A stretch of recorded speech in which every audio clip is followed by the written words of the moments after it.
Assalamualaikum warahmatullahi wabarakatuh. Innal hamdalillah nahmaduhu wa nasta'inuhu wa nastaghfiruh wa na'udzu billahi min syururi anfusina wa min sayyiati a'malina. May yahdihillahu fala mudhillalah wa may yudlilhu fala hadiyalah. Asyhadu an la ilaha illallah wa asyhadu anna Muhammadan abduhu wa rasuluh la nabiyya wa la rasula ba'da. Pertama-tama, marilah kita panjatkan puja dan puji syukur atas kehadirat Allah Subhanahu wa Ta'ala yang Maha Atas, atas nikmatnya yang tak terbatas, dengan adanya lautan yang terbentang luas, langit yang terpandang bebas, serta makhluknya yang berkualitas, yang senantiasa diiringi dengan kerja keras, pembongkar rasa malas, pencetus nilai mumtaz untuk ditempatkan di tempat yang pantas. Salawat serta salam kita haturkan kepada pelopor yang tak pernah marah, seorang profesor yang paling talaah, seorang pejuang yang tak mengenal jerih payah, ialah Bapak Revolusi Islam Fisabilillah Nabi Agung Muhammad sallallahu alaihi wasallam. Qala Allah Ta'ala fil Qur'anil Karim, a'udzu billahi minasyaitonir rajim. Ya ayyuhalladzina amanu kutiba alaikumusiyam kama kutiba alal ladzina min qablikum la'allakum tattaqun. Wa an Amirul Mukminin Abi Hafsin Umar bin Khattab radhiyallahu anhu sami'tu Rasulullah sallallahu alaihi wasallam innamal a'malu binniyat wa innamal likulli imri'in ma nawa wa man kana hijratuhu ila Allahi wa rasulihi fa hijratuhu ila Allahi wa rasulihi wa man kana hijratuhu lidunya yusibuha aw imra'atin yankihuha fa hijratuhu ila ma hajaran ilaihi. Hadirin yang insyaallah dirahmati oleh Allah, perkenalkan saya Rizky Pradita Latif dari Pondok Pesantren MIBS Kebumen. Dan pada kesempatan kali ini saya akan menyampaikan sebuah tausiah yang insya Allah bermanfaat dengan judul niat. Dari Amirul Mukminin Abi Hafsin Umar bin Khattab mengatakan bahwasannya beliau mendengar Rasulullah SAW bersabda, segala perbuatan itu tergantung niat, dan setiap orang tergantung apa yang ia niatkan. Apabila hijrahnya karena keridhaan Allah dan Rasulnya, maka ia akan mendapatkan keridhaan Allah dan Rasulnya. Dan barang siapa yang hijrahnya karena kepentingan dunia atau karena wanita yang ingin dinikahinya, maka ia akan mendapatkan apa yang ia niatkan. Dalam hadis tersebut tertera dengan jelas bahwasannya niat merupakan landasan awal apabila kita hendak melakukan sesuatu. Niat merupakan penentu apakah perbuatan kita layak dikatakan baik atau buruk. Niat merupakan langkah tangga awal menuju sebuah perbuatan yang menentukan.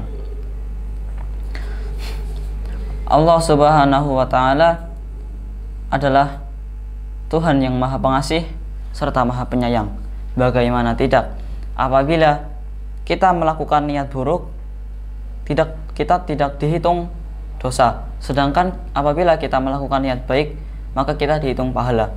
Seperti contoh, ada dua orang manusia bernama si A dan si B. Sebut saja si A dan si B. Si A hendak menjahili si B, baru niat buruk. Nah, itu tidak dianggap dosa oleh Allah Subhanahu wa Ta'ala, tidak dicatat dosa oleh malaikat. Nah, tapi ketika si A menjahili si B, nah itu baru dosa, nggak boleh, tidak boleh. Nah, sedangkan sebaliknya, apabila kita melakukan perbuatan baik, niat saja sudah dihitung pahala 1. Contoh, kita niat hendak puasa Ramadan mengharap keridhaan Allah dan Rasulnya, maka itu niat tersebut sudah dianggap pahala. Dan apabila kita melakukan perbuatan baik tersebut, maka itu sudah ditambah maka hal tersebut merupakan suatu pahala baginya. Maka dari itu, marilah mulai dari sekarang, mumpung belum terlambat, kita niatkan dengan sungguh-sungguh pada puasa bulan Ramadan tahun 1445 Hijriah ini. Apabila Ramadan sebelumnya mungkin niat awal kita hanya karena terpaksa, karena mungkin ada tugas dari guru suruh ngisi link atau kertas dan semacamnya, maka untuk Ramadan kali ini marilah kita dengan sungguh-sungguh niat karena keridhaan Allah dan Rasulnya. Untuk apa? Tentu saja untuk mendapatkan pahala, mendapatkan ridho, dan Tidak hanya itu, bahkan dari dokter-dokter kesehatan pun mengatakan bahwasannya puasa merupakan suatu kesehatan, sesuatu upaya untuk meningkatkan kesehatan kita, kesehatan tubuh kita. Apabila kita selama 1 tahun tersebut pasti organ pencernaan kita selalu mencerna makanan non-stop ya. Maka pada bulan Ramadan tersebut kita diberi waktu istirahat, organ pencernaan kita diberi waktu istirahat untuk bekerja lagi setelah bulan Ramadan.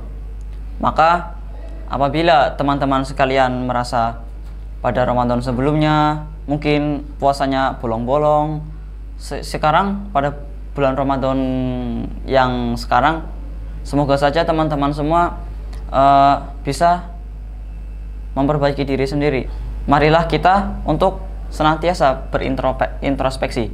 Bukan hanya teman-teman semua, tetapi saya juga.